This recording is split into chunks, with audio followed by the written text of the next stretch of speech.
हाँ तो नमस्कार मेरे प्यारे बच्चों, कैसे हैं आप लोग। उम्मीद करता हूँ कि आप लोग बढ़िया होंगे और पढ़ाई भी ऑल सब्जेक्ट का अच्छा से कर रहे होंगे। तो आइए एक बार फिर आप लोगों का स्वागत है हिंदी काव्य खंड चैप्टर चौथा में। ठीक, आज हम लोग देखने वाले हैं जो भी बच्चे बिहार बोर्ड 2026 में एग्ज़ाम देने वाले हैं उन बच्चों के लिए है हिंदी काव्य खंड चैप्टर चौथा होगा और जिसका नाम है स्वदेशी। ठीक, इस चैप्टर से हम लोग ऑब्जेक्टिव प्लस सब्जेक्टिव को देखने वाले हैं। अगर आप इस वीडियो को देख लेते हैं, इस क्लास को देख लेते हैं, तो आपको दूसरी क्लास देखने की कोई आवश्यकता नहीं होगी। ठीक, तो आइए हम लोग स्टार्ट करते हैं क्लास को।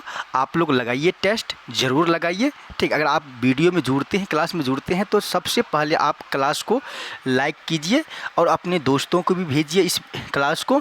ठीक, चलिए आगे चलते हैं। लीजिए, पहला क्वेश्चन है बाबू आपके सामने कि स्वदेशी कविता संकलित है, मतलब स्वदेशी कविता संकलित है, किससे संकलित है बताओगे आप लोग। तो आपको याद रखना है प्रेमघन सर्वस्वर से संकलित है, प्रेमघन सर्वस्वर से संकलित है। ठीक है बाबू, चलिए अगला प्रश्न आपके सामने है। लीजिए, प्रश्न कहता है कि कवि बद्री नारायण चौधरी प्रेमघन का जन्म किस वर्ष हुआ था, जल्दी बताओ। तो आपको याद रखना है ऑप्शन नंबर ए, यानी कि 1855 में। कब हुआ था? 1855 ईस्वी में हुआ था। आइए तीसरा प्रश्न आपके सामने है। ठीक, तीसरा प्रश्न है कि ग्रामीण जीवन का यथार्थवादी चित्रण प्रेमघन रचित किस काव्य में है, बताओगे आप लोग किस काव्य में है। तो सबको पता है जीर्ण जनपद में है। ठीक, ऑप्शन नंबर सी आपको याद रखना है। आइए आगे है, अगला प्रश्न आपके सामने है। आप लोग बताओगे कि हटे विदेशी ठाठ सब बनियो देश विदेश सपनेहू जिनमें न कहूँ भारतीयता लेस, यह पंक्ति किस शीर्षक कविता से है, बताओगे आप लोग। तो सबको पता है भारत माता से। ऑप्शन नंबर क्या होगा? एक मिनट नहीं बाबू, सबको पता होगा। 4 नंबर का प्रश्न है ना, एक बार देख लेने दीजिए। 4 नंबर का जवाब जो होगा ना, 4 नंबर का ऑप्शन नंबर डी होगा, स्वदेशी से है। ठीक, भारत माता से नहीं है बाबू, ये रॉन्ग है, ये स्वदेशी से होना चाहिए, ऑप्शन नंबर डी।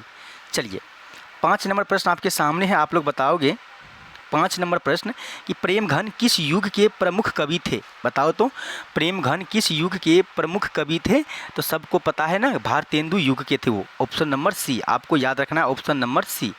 चलिए 6 नंबर प्रश्न आपके सामने है। आप लोग बताओगे कि हिंदुस्तानी नाम सुनी अब ये सकुची लजात पंक्ति किस कवि से उद्धत है, बताओगे आप लोग। तो सबको पता है कि ये स्वदेशी से, ऑप्शन नंबर डी होगा सही जवाब। चलिए 7 नंबर प्रश्न आपके सामने है कि बद्री नारायण चौधरी प्रेमघन की रचनाएं किस नाम से संग्रहित है, बताओगे आप लोग किस नाम से संग्रहित है। 7 नंबर का प्रश्न, तो सबको पता है कि प्रेमघन सर्वस्वर से, ऑप्शन नंबर बी हो जाएगा आपका सही जवाब। ठीक, चलिए 8 नंबर प्रश्न बाबू आपके सामने है। आप लोग बताओगे मगर प्यार से कि प्रयाग राम गमन शीर्षक नाटक किसकी रचना है, बताओगे आप लोग किसकी रचना है।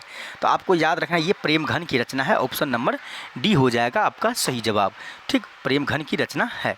चलिए अगला प्रश्न आपके सामने है। आप लोग बताओगे कि भारत सौभाग्य किनका प्रसिद्ध नाटक है, बताओ तो।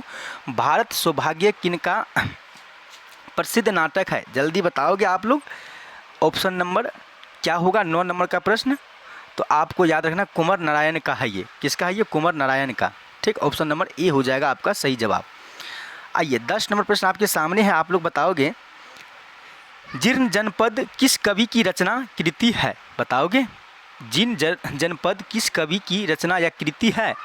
तो सबको पता है बद्री नारायण चौधरी की। अच्छा, प्रेमघन की जगह पे बद्री नारायण चौधरी भी आ सकता है। ठीक, आपको याद रखना है बद्री नारायण चौधरी भी होगा या तो प्रेमघन की। ठीक, चलिए 11 नंबर प्रश्न आपके सामने है बाबू कि कवि प्रेमघन के अनुसार कौन सी विधा पढ़कर लोगों की बुद्धि विदेशी हो गई है, बताओगे आप लोग।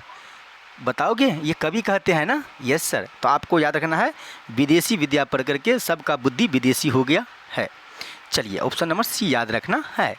आइए मेरे प्यारे बच्चों, अगला प्रश्न है आपके सामने है, प्यारा सा प्रश्न है, आप लोग बताओगे जरूर।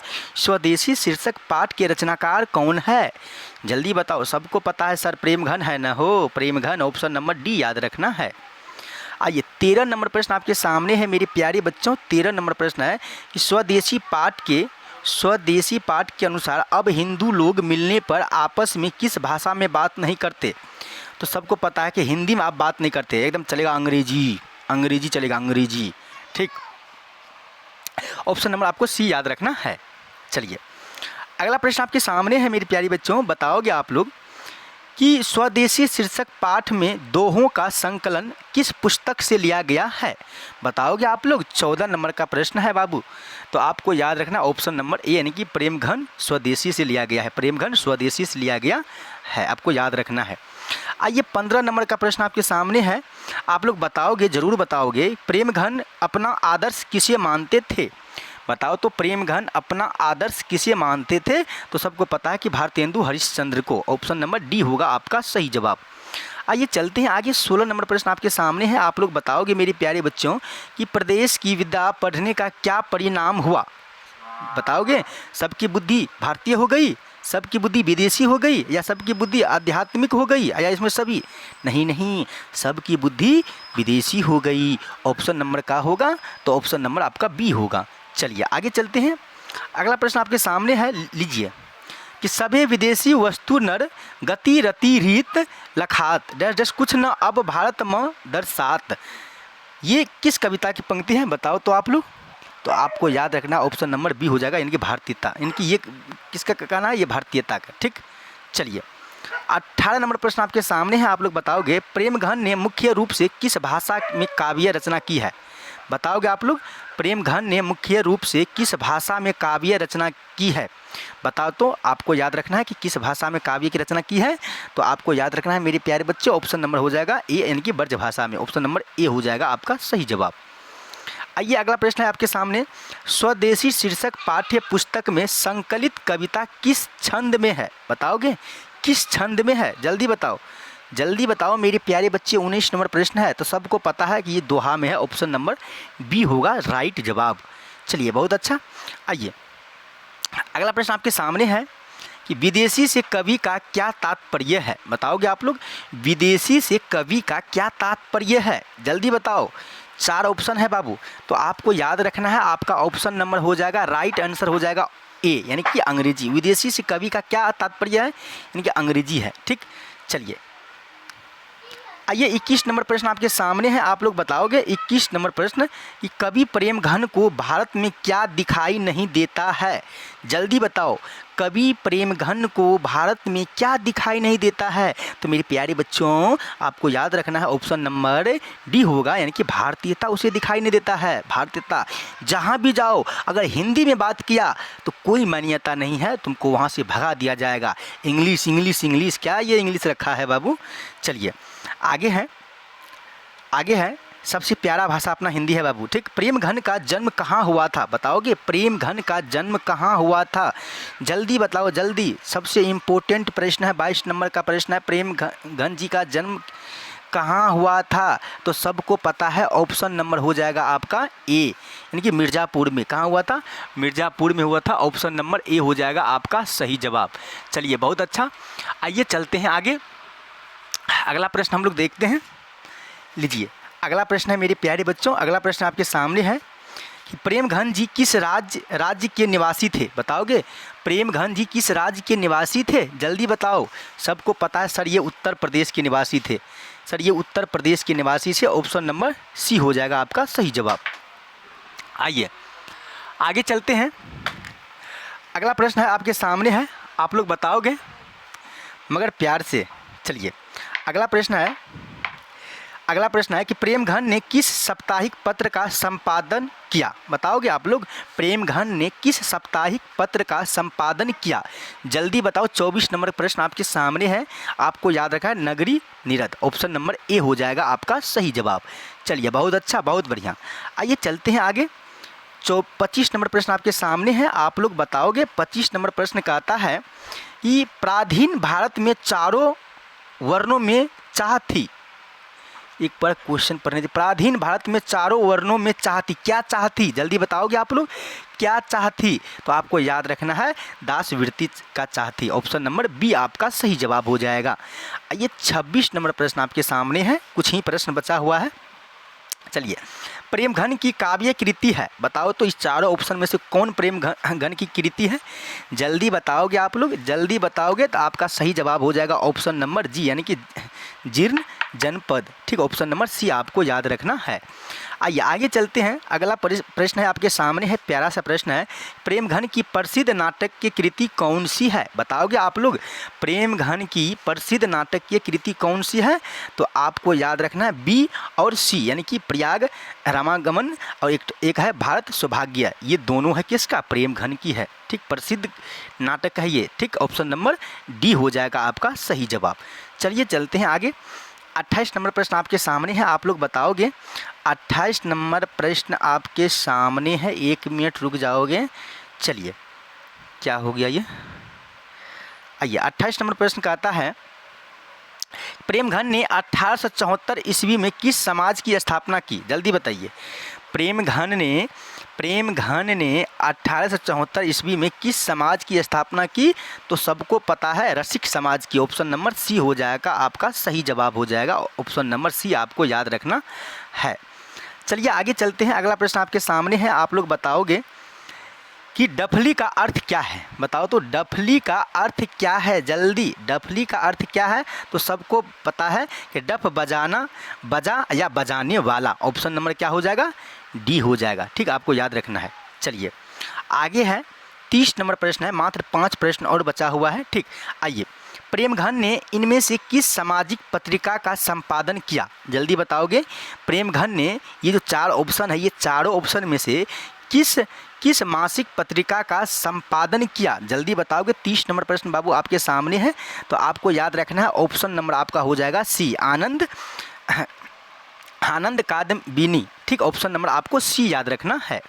चलिए 31 नंबर प्रश्न आपके सामने है, आप लोग बताओगे, कवि के अनुसार भारतीय को क्या अच्छा लगने लगा था?